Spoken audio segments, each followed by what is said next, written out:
Mr. President, members of the BAA and guests, Laura and I are very grateful to the BAA for the opportunity to present this paper on the recent medieval glass discoveries in Westminster Abbey. The paper will be structured as follows. After this brief introduction, Laura will outline the circumstances of the finds and the process of sorting and categorisation, a fortuitous exercise in non-invasive archaeology, carried out by the Canterbury Stained Glass Studio, a daunting task. I will then discuss the most important pieces, some of those identified as what's been labelled as star finds, their likely contexts and significance for the history of the Abbey Church's medieval glazing in terms of chronology, iconography and representation. Finally, Laura will conclude the lecture by outlining the proposals for displaying the larger panels and most rewarding of the fragments in the new exhibition in the Abbey Church galleries.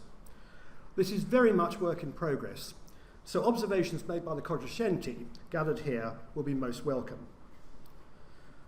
By way of preface, we wish to express our thanks to a number of individuals who have played, and we hope will continue to play, key roles in the project, which has been very much a collective undertaking. Susan Jenkins, curator at Westminster Abbey, kindly invited me to provide an art historical input. Christine Reynolds, assistant keeper of the Abbey muniments, and Professor Warwick Rodwell, consultant archaeologist at the Abbey, have patiently answered queries and provided material. Ptolemy Dean, surveyor of the Abbey fabric, has been a stimulating participant in discussion. So if I go to the first slide, do I just press this bottom bar? Right. Can't see it. Right. Here's an example of discussion. I would like to express my gratitude not only to Laura, but also to Leonie Seliger, head of the Canterbury Stained Glass Workshop, who I'm delighted is here this evening, and all of her staff, who have made visits to the workshop enjoyable as well as immensely informative. Professor Christopher Wilson has also been a fount of knowledge on the Abbey architecture, and our apologies to any individual who should have been acknowledged and has so far been overlooked. One last observation or note of warning before Laura takes the podium. The material you will see is neither large in size nor complete, and much of it consists of small fragments. The justification for their being the subject of an entire lecture is firstly their provenance. Any hitherto unknown elements of the fittings or furnishings that comes to light pertain to a magnificent Gothic edifice located at the heart of government for 800 years, which has served both monk and monarch and combined the functions of monastic church, coronation church, pilgrimage church and royal pantheon, and of which its glazing has left few vestiges, indeed has suffered more grievously than any other component of the fabric, are worthy of attention. Secondly, as you will see, their legibility. Unlike excavated pieces of window glass rendered opaque through being immersed in soil, these have retained their translucency. The latter factor has been a sine qua non in establishing their third contribution, their quality, likely dates, for which the exceptionally copious pre-Reformation documentation is a valuable, albeit not comprehensive, aid, and in some instances, their iconographical content and context.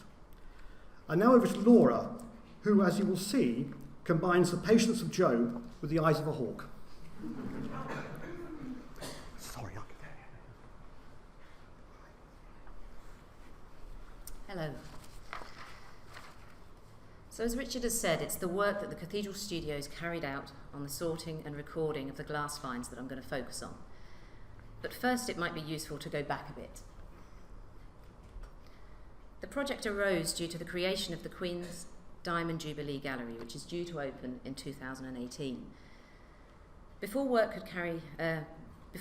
on the new gallery could be started, the many objects that had accumulated over time in the gallery space needed to be cleared.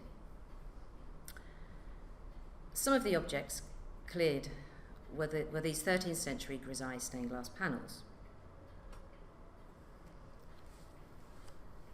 Over the years, the panels have been repaired, rearranged, and many pieces of replacement glass inserted. And the studio was approached by the Abbey to carry out further research and conservation on them in preparation for their possible redisplay in the new gallery. So the clearing continued. The floorboards were lifted and the vaulting beneath revealed.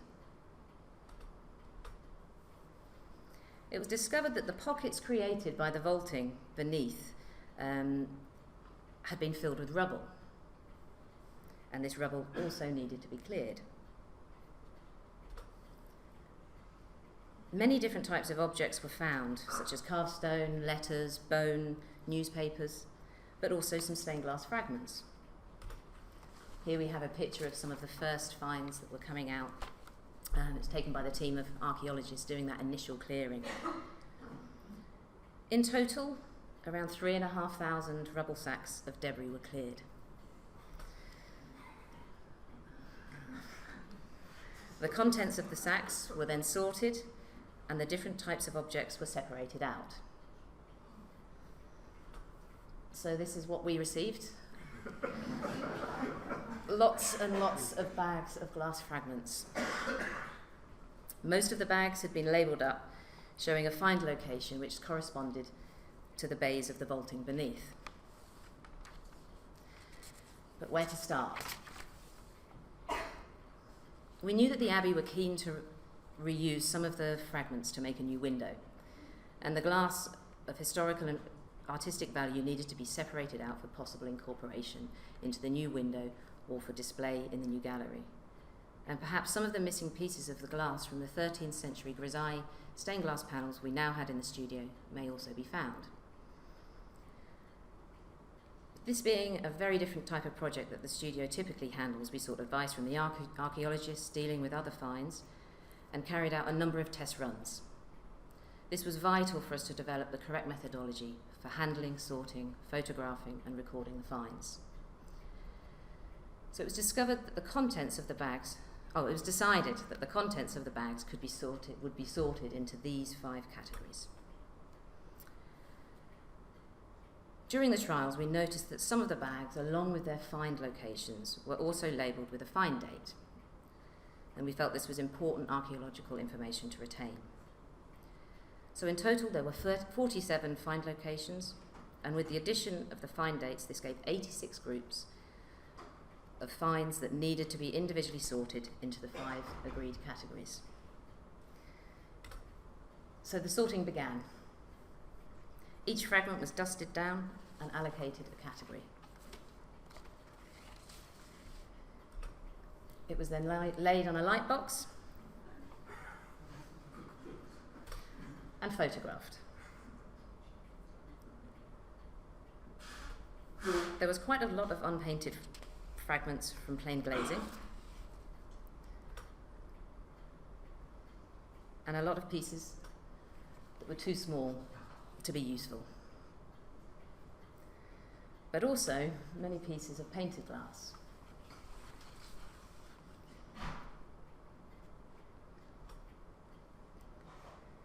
And here's just a selection of just some of the pieces that we selected for possible reuse in some of the for maybe exhibition or the new windows.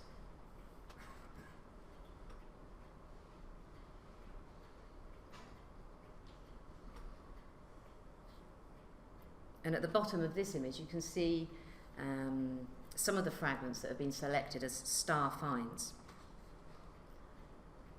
The large rectangular piece of unpainted blue glass at the bottom there may not look like a likely candidate for a star find, but it's actually an unused offcut of late medieval sheet glass, which really is a rare find, and also indicates that window production could have been taking place on site. We also found quite a few fragments with glazier's marks inscribed into them. Here's one example. It's a fragment of plain glazing, and we can tell that the glass was marked after it was removed from the window. If you look closely at the incision on the left, it extends beyond the point where the lead would have covered the edge of the glass. It's a bit of a mystery, really, this piece.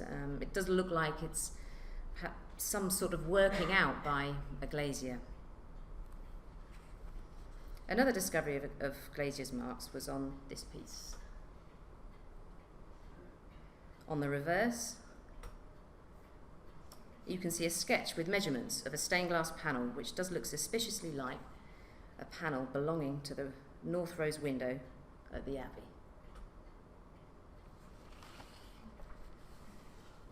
And the glass for the rose window was designed in 1722 and then altered in the late 19th century by a J.L. Pearson.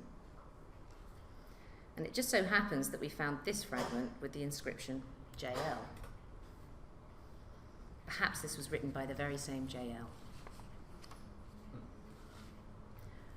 One of our hopes was to be able to reunite broken fragments. And here you can see fragments that have been selected as star finds, and many of them are incomplete, but perhaps on opening further bags of glass, we may be able to find fragments that belong together. With the fragments that had more distinctive designs, this was an easier task, and we were able to do this with these 4 15th century fragments. On them there are remnants of green coal paint, which, although not uncommon for this period, it's rare for them to survive. Often they're cleaned off.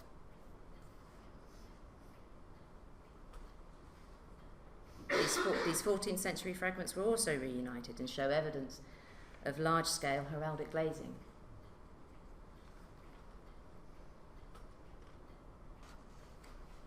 This 15th century piece was immediately identified as something quite special.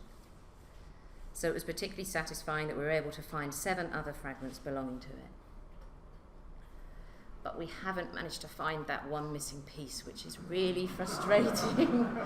I've trawled and trawled our photographic records, but I don't know, it's not there as far as I can see.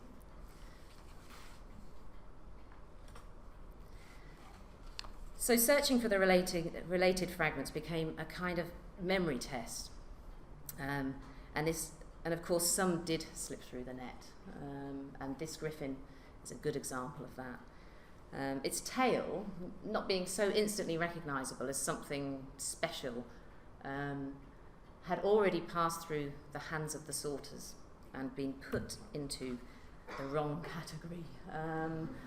So perhaps the keen-eyed of you in the audience, you might be able to spot its tail.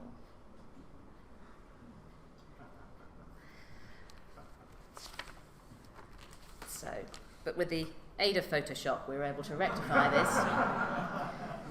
remove it, and reunite it with the other fragment and put it into its correct category. So after many weeks, we finished the sorting of just under 30,000 fragments. Some were really, really tiny, and as you can see, some were reasonably large, sometimes 10 centimetres. A database has been made with details of the fragments found and their current storage location, and the image references of the 700 photographs taken. So a total of 364 fragments were selected as star finds. And so as I pass over to Richard, I'd like to show you a selection of some of my personal favourites.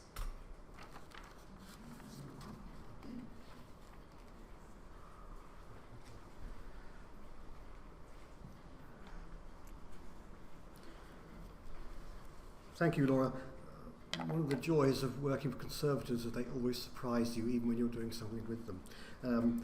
But as Laura's shown, you've got a selection of some of the pieces which I'm going to be talking about in this section. As you said, there's only a fraction of what we might call major interest, and I would probably say from the art historical point of view, there's just a little over 100, I think, probably would come into this category. What they lack in numbers, however, is counterbalanced by what new light they shed on the glazing phases, which range from the mid-13th century to the early 16th centuries. Their state of preservation, quality of execution, and iconography. Now, the new fragments, as we might call them, fall into 3 main chronological periods. Not all of them are in these periods, but for convenience, this is how they seem to fall out.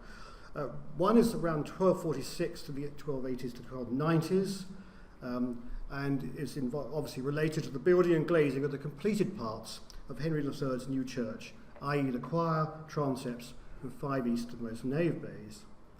The second phase covers roughly circa 1350 to 1450, and the last circa 1500 to 20, the last obviously dealing with the westernmost nave bays and west front during John Islip's long period of office as abbot.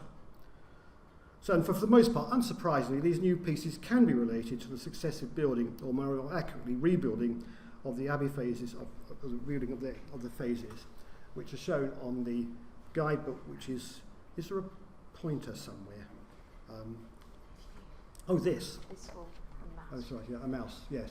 The slightly misleading one, the earlier part here is Henry III's church, you can see in green. Then you've got the new work down here, starting in, I'll tell you in a few minutes, in the 1370s, goes on from there. Henry VII's chapel up here. And at this stage, we're really just concerned with the Abbey church itself. So for the moment, the figures I'm going to talk about, the pieces I'm going to talk about, relate, as far as we can tell, to this part of the building in the first phase.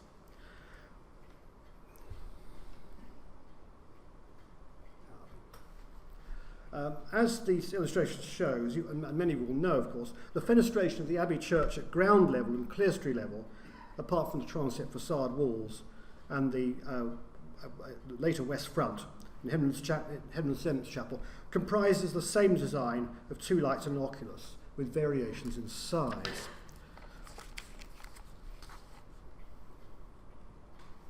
And here's the interior.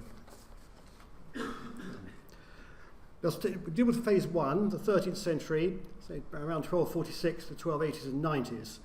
The finds include several fragments from this phase, comprising parts of figures, some of which Laura's already shown you, shields of arms and painted grisaille. Here, in this section, the focus would primarily be on the figurative pieces.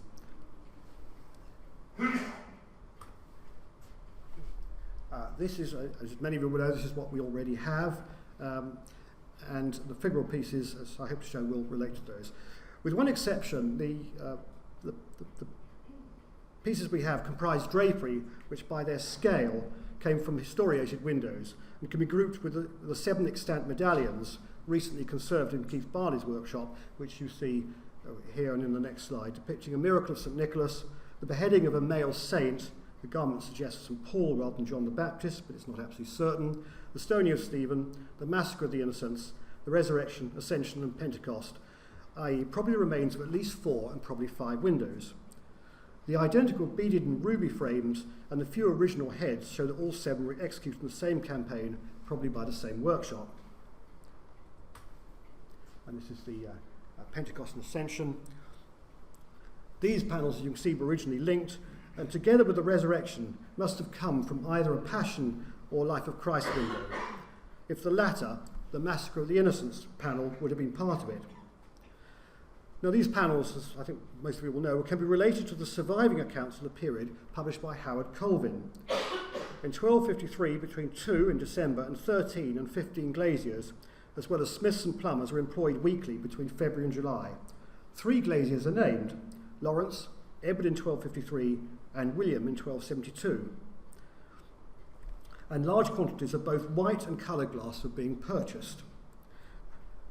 The rate of pay was 8 pence per square foot for working coloured glass and 4 pence for white glass. Between 1264, when the accounts recommenced, and 1272, payments to glaziers and plumbers were still being made. Canvas for temporary filling of windows is also mentioned between 1253 and 1272. The chapter house only is specified in 1253.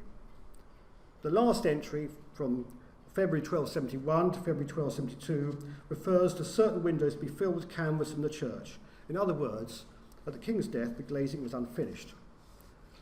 And there can be no doubt that the surviving historiated panels, or fragments of them, date from this phase of the work, and their style is compatible with the 1250s. So let's see a few bits that relate to these. On the left is you can see a fragment of drapery here, and this is the first slide because if you look carefully, as Leonie Seliger pointed out, this is taken from the same cartoon as this top of this part of the figure here, but clearly by a different painter. And as we know, there's 14 or 15 employed at the time. I don't think we're going to find out which one it was. But it tells us something about glazing methods.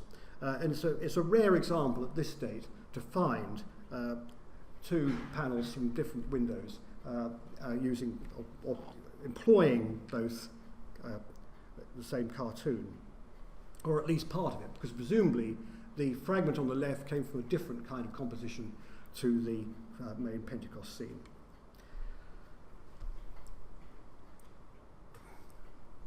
Also from the historiated windows are these beasts which Laura shows you one beforehand, and again they are the work of different painters working from the same cartoon, and you can see as a comparison here with the Beckett window with these chaps here, up here, but the context we don't know what these were. Now,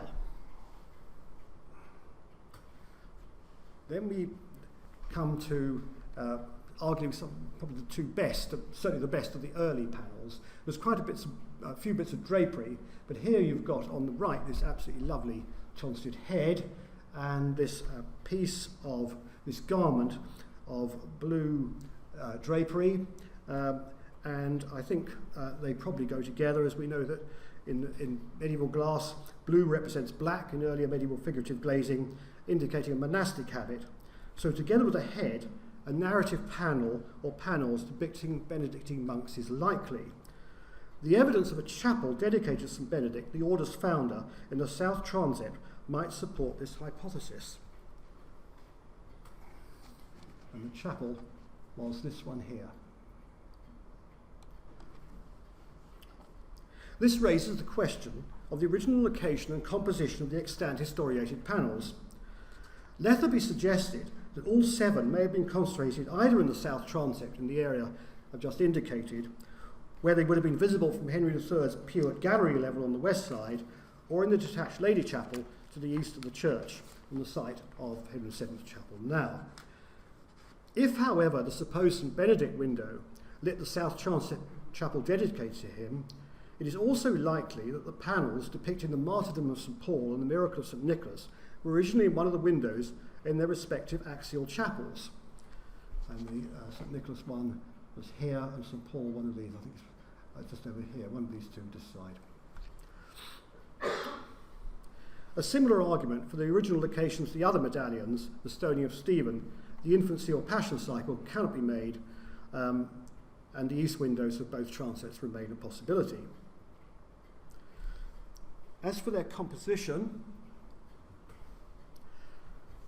vesica-shaped panels like those for St. Nicholas and the Slaughter of the Innocents are common in glazing of the third quarter of the 13th century, as in the east window of Chetwood Priory in Buckinghamshire, founded in 1245. You can see here. The thought arises as to whether, in fact, the historiated panels did not form part of the kind of windows seen in the eastern parts of Canterbury and the French cathedrals, High Gothic cathedrals, but were more like Chetwood, i.e. set in grisaille, an arrangement also found in parish churches of the period, for example, Stanton St. John and Stanton Harcourt in Oxfordshire, and West Horsley in Surrey. This, however, seems unlikely at Westminster, as the Ascension ambulatory panels were originally linked, and therefore presumably form fully coloured figurative windows, as in Canterbury here, and in the great French cathedrals of the late 12th and early 13th centuries. Letherby, indeed, claimed to have discovered fragments of mosaic grounds in such windows, but no trace of such pieces seems to exist today. Even after the historiated windows to which the extant panels of figurative fragments belonged are taken into account, that still leaves a vast array of fenestration at ground level, gallery and clerestory level, about which little or nothing is known.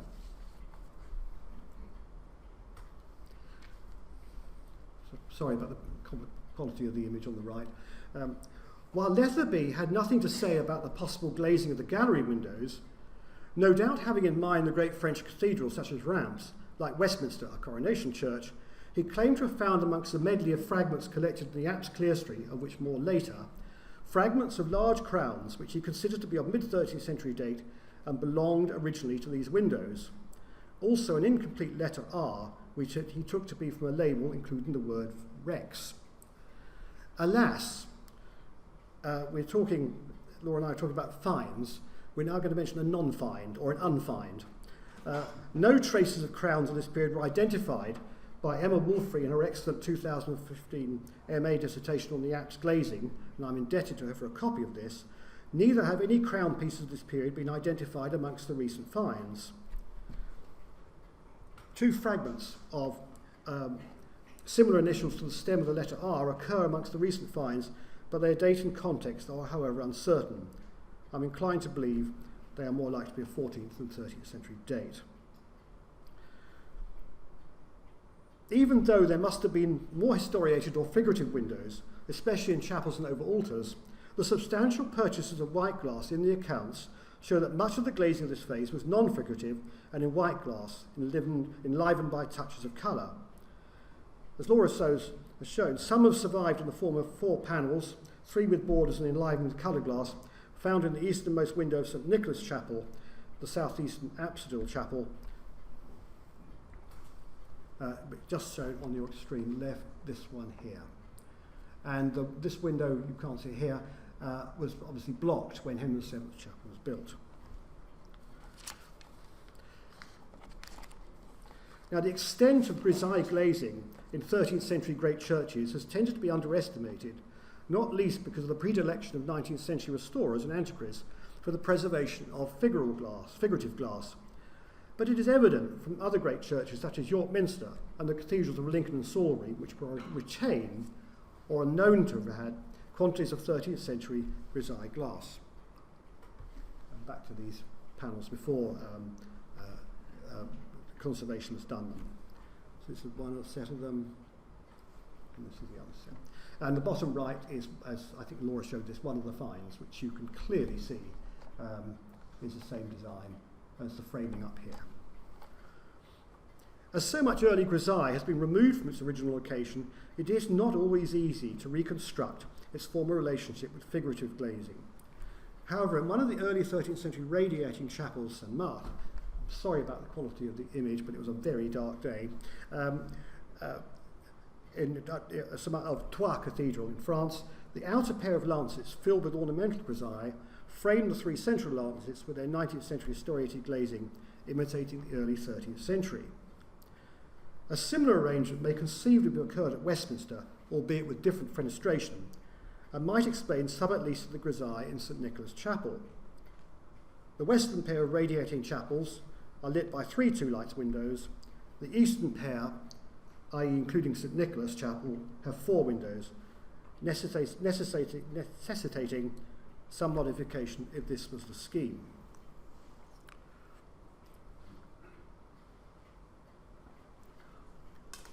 One complete and several fragments of grisaille quarries were discovered. Laura's shown one of these, a signed one already, but by different painters, and once again you can see that. The same design, different painter. Letherby, who illustrated the same design, considered they came from the clerestory. This may be correct, although the galleries, which demanded lighting and are not discussed by Letherby, are also a strong candidate. The eastern parts of the Abbey church remained incomplete for several more years after Henry III's death, and in 1285-6, Edward I gave the prior and sacrist £200 towards the work, and in 1290 a further £64, 13 shillings and 4pence.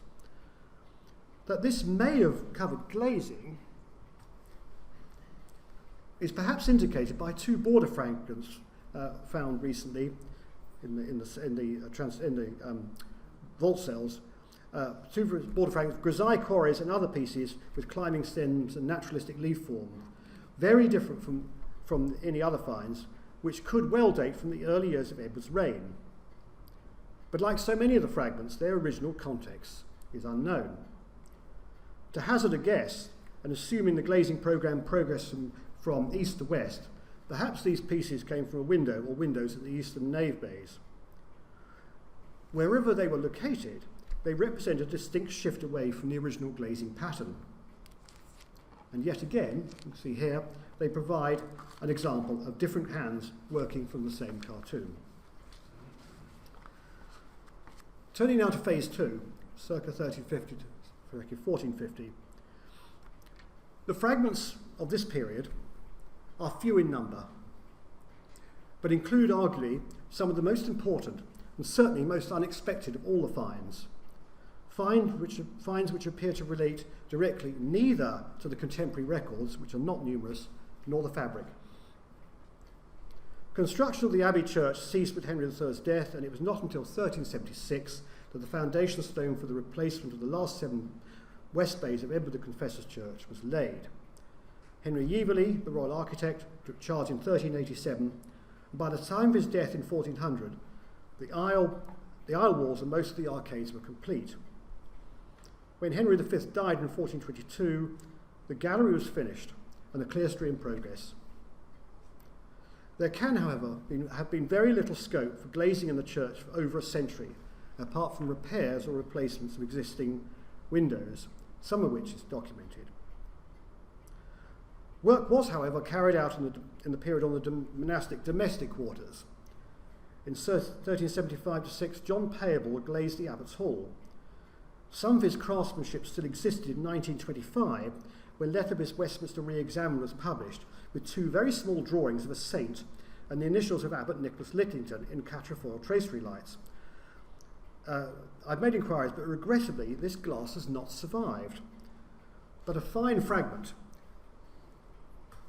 with a curling foliate design appears to bear some relation to the patterns depicted in the drawings, and certainly could be of that period.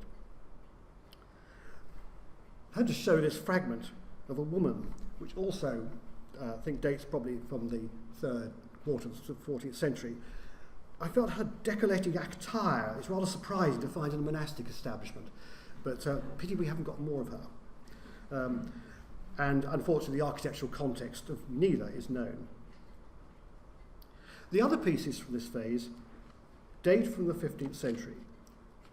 The significance of the first 2 is iconographic rather than stylistic. On the left is part of a Pentecost panel, which, like its 13th century precursor, would have belonged to either a Christological cycle or a Passion window. This probably dates from around the middle of the 15th century. Insufficient to the other piece, on the right, survives for a date range to be assigned to it, so sometime in the 15th century will have to suffice. The subject matter, a halo being chewed by beasts, and they are rather splendid, well, the one you can see mostly is, points strongly to the identification of the image as a temptation of St. Anthony of Egypt, who died in 356. In Caxton's version of Jacobus de Voragine's Golden Legend, St. Anthony was attacked by devils, and I quote from Voragine, and anon they came in form of diverse beasts, wild and savage, and the one with the horns, the other with their teeth, and the others with their paws and ongles, and disturned, and all to rent his body. A patron saint of monks in the Middle Ages, hence perhaps his presence in the abbey glazing, in the Golden Legend, St. Anthony enjoined monks to remain cloistered. If they converse long with seculars, they must needs lose their holiness and leave their good life. What a lesson. Several fragments comprise peacock feathers and a sun banner, which, as Laura's shown you, she recognised with a brilliant bit of detective work as part of one image. Now, the feathers occur on depictions of angels in the Middle Ages and represent the eyes identified in Ezekiel 10, verse 12. And their whole body and their backs and their hands and their wings and the wheels were full of eyes round about, even the wheels that they four had.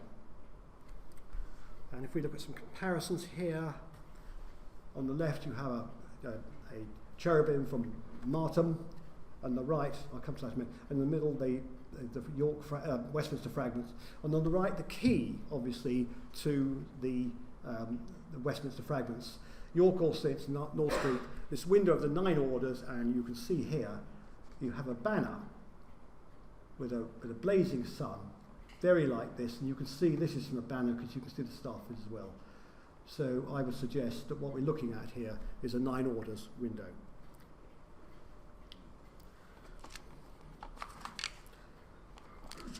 This leaves 2 pieces of outstanding quality and hence importance from this phase, both dating from the first quarter of the 15th century.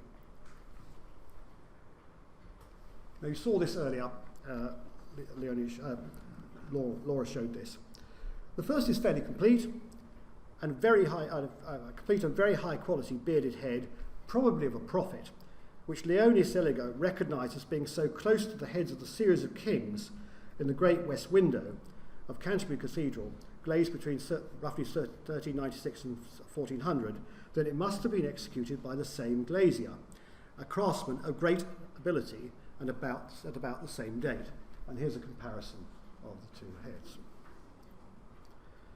Currently, Andrew Rudebeck, I'm glad to see who's here this evening, is seeking to establish that this glazier may be identified as William Burr, who between 1399 and 1404 undertook royal glazing commissions in Westminster Hall and Eltham Palace, which have not survived. Now, the common denominator linking Westminster Abbey, Westminster Hall, and Canterbury Cathedral is the architect Henry Yeaveley, who was employed in all three prior to his death in 1400.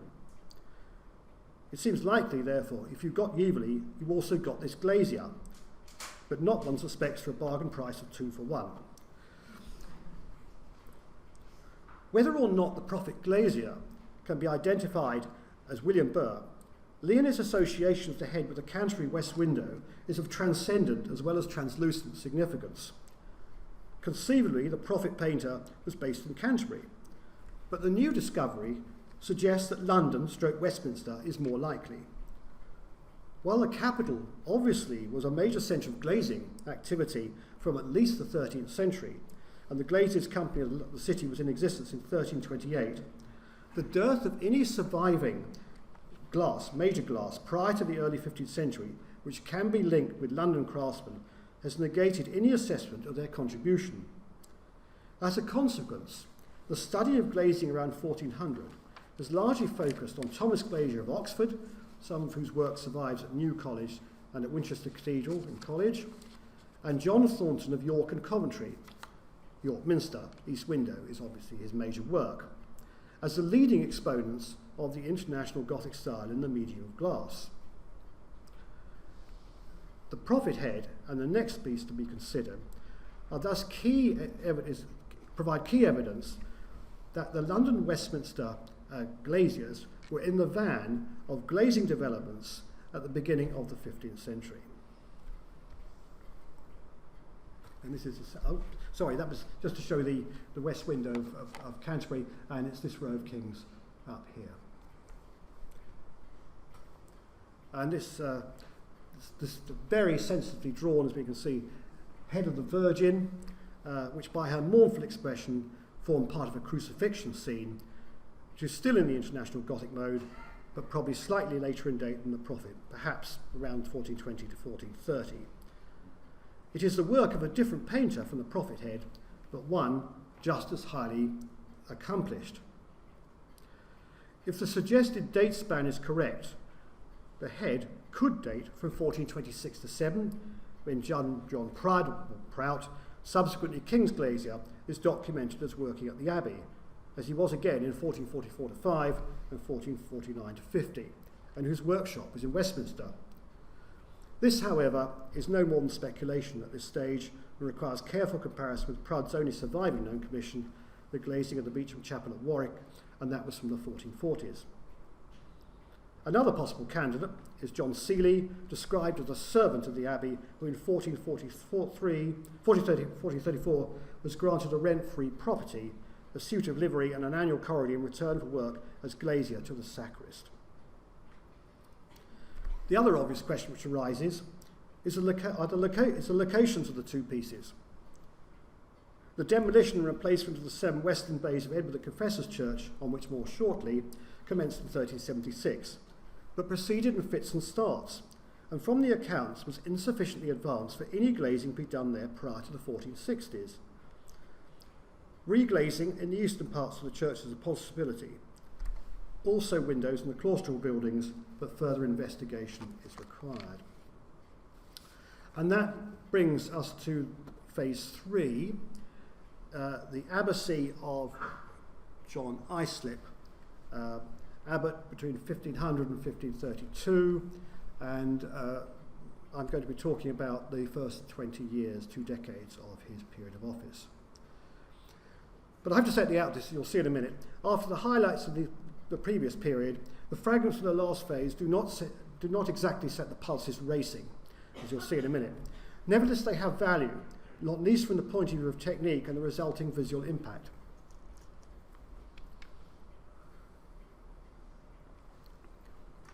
By their technical affinities with glazing now displaced, they appear to have come from the 7 western bays, known as the New Work, which had intermittently been in progress since the 1370s, and was virtually completed, including the glazing, in the first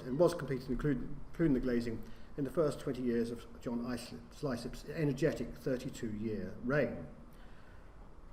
In common with his 2 immediate predecessors, Islip took on the offices of sacrist and warden of the new works, and there can be no doubt that his oversight of building work was direct and close. Now I'm going to cut down, I was going to say a little bit more about, this is just what he did in terms of building operations during his early years of office. You've got the building and glazing of the Henry VII Chapel, completion of the Western Bays, rebuilding the Chancel St Margaret's Westminster in the Lee, and construction of his own Chantry Chapel. That's quite apart from all his other activities. And here is his Chantry Chapel with, on the right, the quarries that we know filled it. This is one in the Burrell collection. Another one now in the chapel was purchased from the same dealer as the Burrell one, but they're not entirely certain they came from the Abbey church itself, because the Abbey had many manorial properties as well, and that's might have been the source. Also, the 2 designs, this one and the one in Westminster Abbey now, are not quite the same. I was going to quickly say, Henry, under Islip, he was very busy, because at the other end of the building, from the new works, is the building by Henry VII of the great chapel there in blue at the top, foundation stone of which was laid in 1503 and probably glazed by 1511. And the glazing, like the chapel itself, was, as Henry declared, of a grandeur and quality which met the criterion that it should be as to a king's worth appertaineth. The glazier was almost certainly the Flemish-born Barnard Flower, and comprised the typological cycle which subsequently provided the model for King's College Chapel, Cambridge. Regrettably, what little survived, the Reformation and Commonwealth, was almost totally lost during the Second World War. Photographs from some quarries, however, demonstrate Henry's personal stamp, projecting the legitimacy and permanency of a new dynasty at the heart of royal governance. Unfortunately, none of the recent finds appears to come from the chapel. Although the supervision of Henry's Lady Chapel must have been in the hands of the royal administration, its glazing provides a context for Islip's campaign for the long overdue completion of the nave new work, i.e. the westernmost nave bays. This is far too long to read, so don't. This is a chart, really, of the stop and go progress from 1376 onwards. There is, I made a typing error down here, 1509 to 10, not 16, is Twig glazing the west window. Some glazing took place in 1468 to 70, but nothing more appears to have been done until a major campaign got underway in 1507 to 8, although the accounts, as I think it shows here, do not survive for 1506 to 7. In 1507 to 8, you can see 14 clerestory windows were glazed, and subsequent 1509 to 10, the Great West Window and 1 clerestory window by Richard Twig, who must have been the Malvern glazier summoned by the Abbey in 1505 to 6 to view the windows. Twig, we know, glazed these 6 clerestory windows in the new work up here on the north side. Previously, Twig had worked at Lord Cromwell's Collegiate Church at Tattershall, where some of his glazing survives. A number of churches in Worcestershire, Warwickshire and Gloucestershire can also be attributed to his workshop. The employment for a provincial gallery for such a prestigious building would be surprising, were it not for the fact that Malvern Priory was in effect a daughter house of the Abbey, also that it evidently had close links, the Malvern close had links with Henry VII and his court, the King, the Queen, his Queen, and the 3 knightly members of the household were represented at the base of the north transept facade window, glazed by Twig at Malvern. Because Westminster nave glazing has left so few traces and had such a lengthy time frame, it demands closer study and is perhaps justified by the recently discovered fragments if seen in isolation. And I shall cut through this. This is what we've got. There's a few more than these. On the top left, you've got part of a shield of arms with a martlet, aurora martlet on a ruby ground, and then these shapes, there's a few more than these, set against a ruby glass. The figures, these can be related to the much altered figures in the apse clerestory, which originally formed part of the western nave glazing. The figures include Edward the Confessor, the Abbey founder and builder of the first church, and St John the Evangelist and the Guise of a Beggar, as well as canonised prelates. This is just a general by Ackerman in the apse clerestory. The comparison comes down to a common use of the same technique in garments, a technique rarely found apart from on heraldic glass, as indeed can be seen on the shield piece. In the apse clerestory, it is applied to garments worn by a canonised bishop, as you can see here, or abbot, and Edward the Confessor. These figures, which were recorded in 1708 at the west end of the nave's south aisle, and this is what I'm looking at here.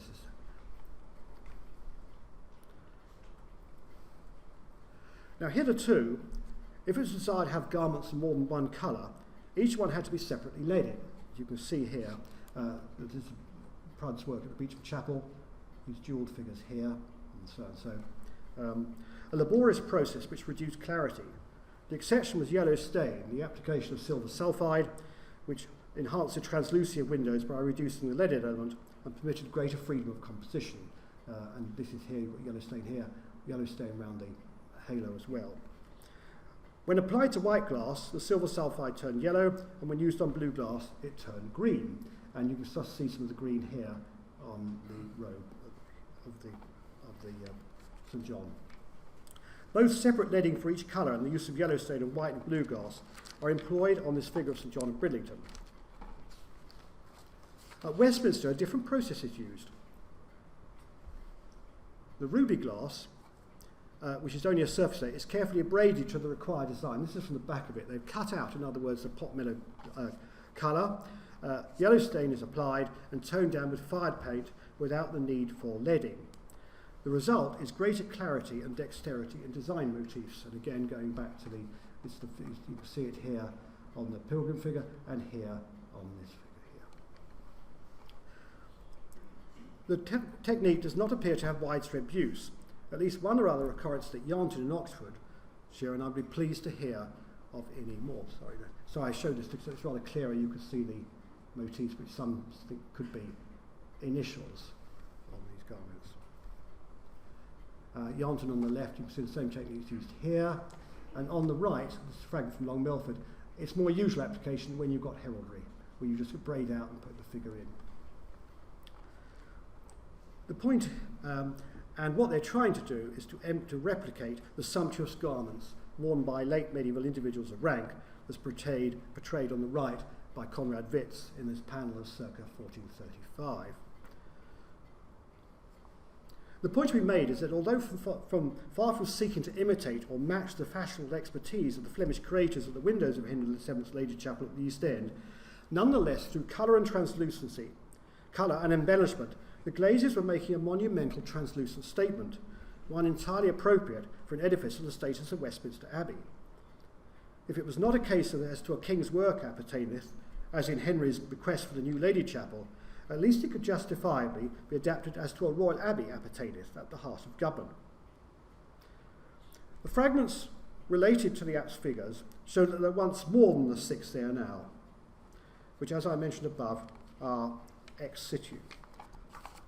Now we know that, well, in 1708, Christopher Hatton tells us that the Edward the Confessor was in the south aisle and with several other figures, and John Aubrey was more precise, and in 1696 he said that Edward the Confessor and John figures were in the window to the west of the door to the west cloister walk.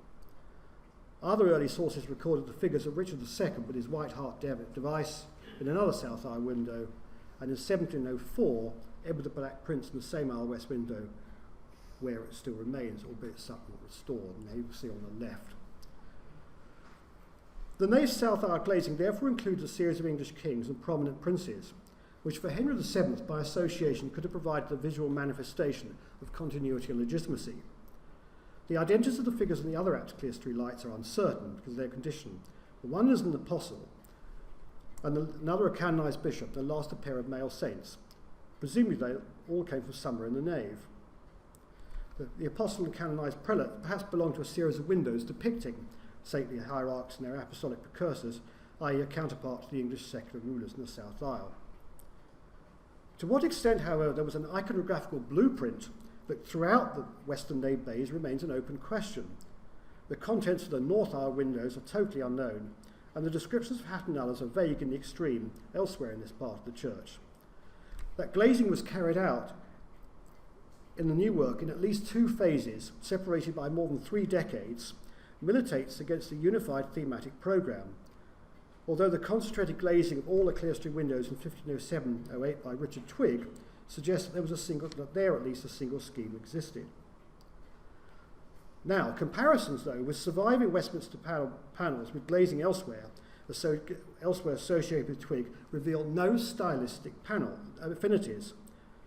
Other glaziers therefore were also employed on the nave, apart from those working in 1468 to 70. Another factor that needs to be taken into account is the first evidence to emerge to date in the Abbey's construction history of donations of windows by lay individuals below royal and aristocratic rank. In his will dated 1511, William Baynard, yeoman and brewer and parishioner of St Margaret's, Westminster, stipulated his body was to be buried within the new work, and I quote, "against whereas I made the glass window within and the said new work." His grave, therefore, was in one of the aisles, which provides a terminus antiquem for at least some of its glazing. The possibility has to be borne in mind that the imagery of Baynard's window was of his own choice and not dictated by the Abbey. Also, that its funding as a personal donation may not have appeared in the Abbey fabric rolls. Amongst the recently discovered fragments, the heraldic piece with a bird on a foliate ruby ground also possibly indicates another lay donor, albeit an omnivorous one.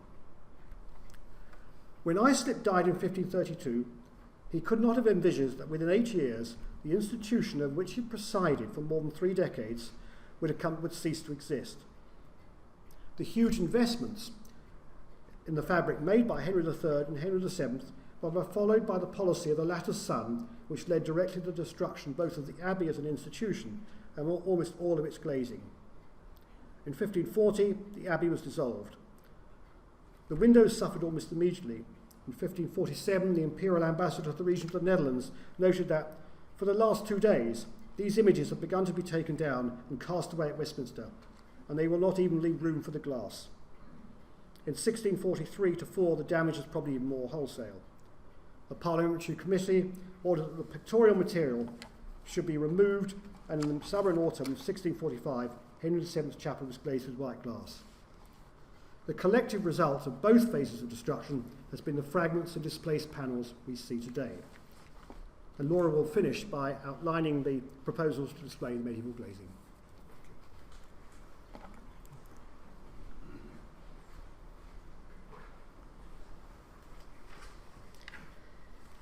So, what to do with the fragments?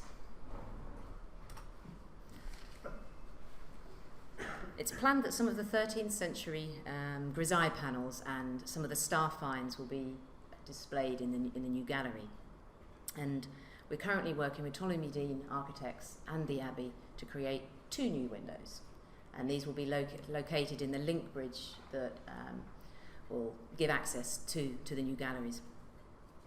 We've proposed 2 different approaches for each of the windows. The first will use the fragments sorted from the reusable category, and they will be leaded in a traditional manner. And the second will display the grisaille fragments using a technique that we've specially developed for this project. So the leaded window. Normally when you make a leaded window, you create the design and cut the glass to the correct shape.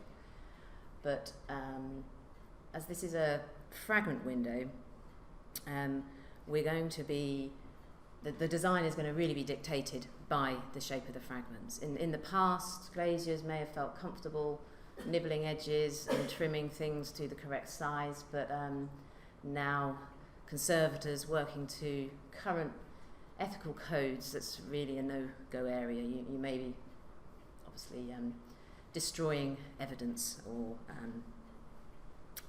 evidence. So the window will predominantly be using fragments that are red, white and blue, and sample sections of each of these colours was made. Each fragment was temporarily labelled with a number that corresponded to its find location and date. This ensured that unused fragments can be returned to their correct storage location, and that a full archaeological record of where the fragments came from will be able to be made when the window is complete. So here we have a section of the window, the blue section, predominantly blue section.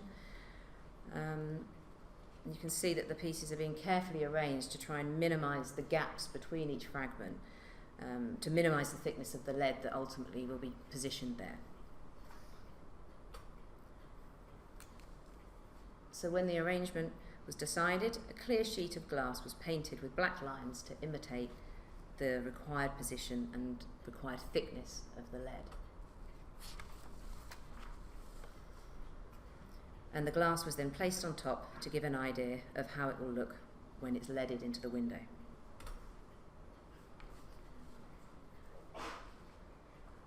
And this process was repeated with the white section, and finally with the red section. At this time it was leaded. So we were actually able to hold this up to the light. It was quite an exciting moment in the studio, really, being able to see light being transmitted through this glass that had been lost for so long. So this is the design that we're currently working towards. You can see the central row of diamonds. That's going to contain specially selected star finds. Of course, the background, the actual exact design will vary slightly. We're yet to sort of fully explore the possibilities of the near to 8,000 fragments that we've got to choose from.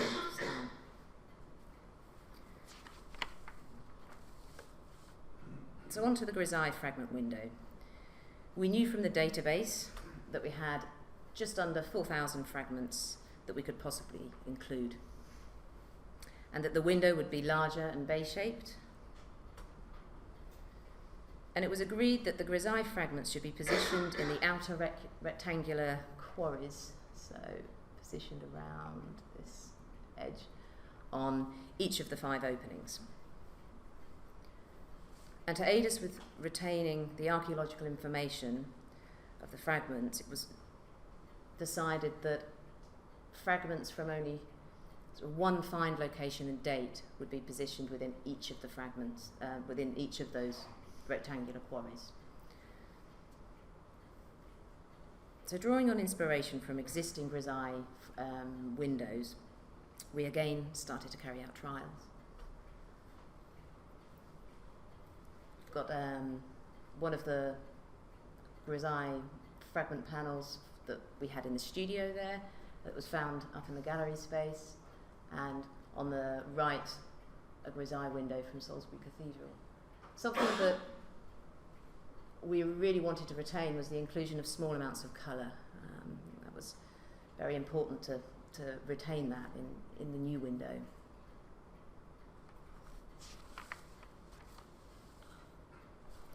So here's the first trial.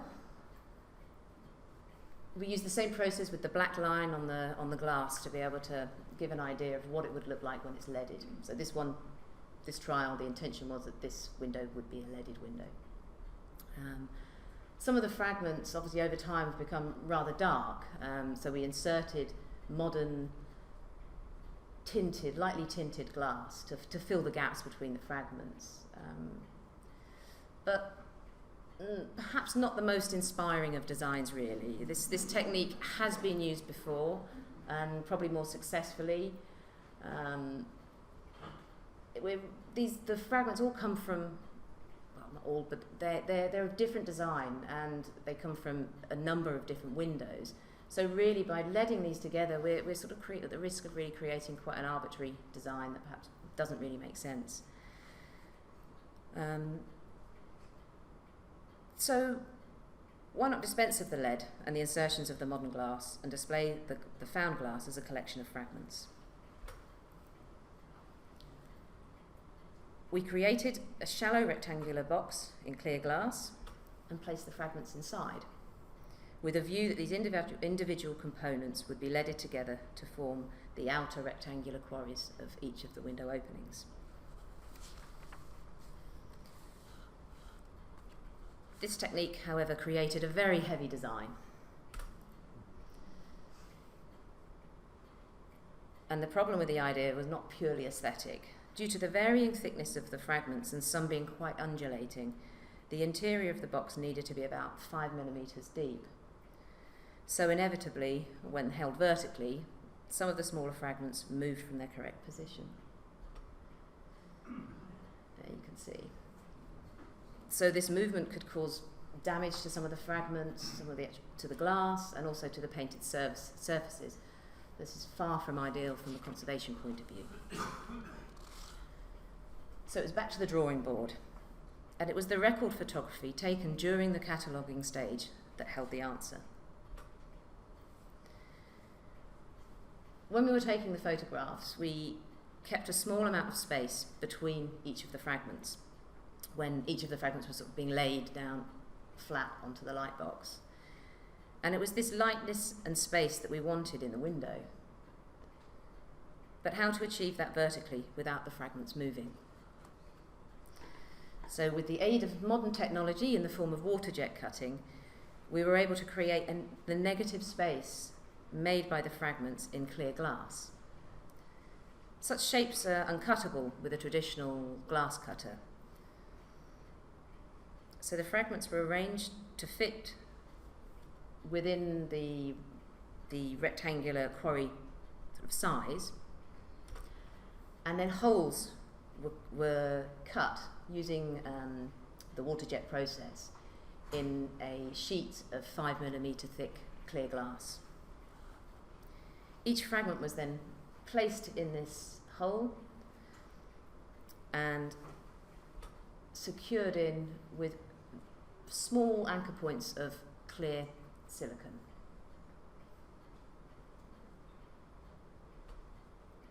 You can see here really that that's hardly visible. And then to seal in and protect the fragments, sheets of 2 millimetre thick clear glass were then secured front and back of each of the quarries. And a perimeter lead was added. So this is a very different way of using fragments within a window, and perhaps more akin to museum style of display, but one that I think is very effective in its simplicity.